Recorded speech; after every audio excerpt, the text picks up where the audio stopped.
So guys, I was not talking and I was not commenting about sikuwa nimeongea about issue ya Gitonga, but guys, it's so sad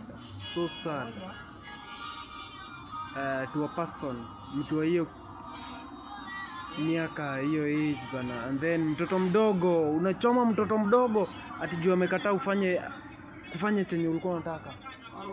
That is so foolish. Huwezi choma mtoto mdogo juu amekataa kufanya chenye ulikuwa unataka. Now, on the other side, it's so painful and it's so bitter. But on the other side, serikali pia nyinyi mnakosea. But on the other side, it's on Sunday. Mwambieni atoke huko na kila kitu yake. Itaenda vile itaenda na itakuwa vile itakuwa.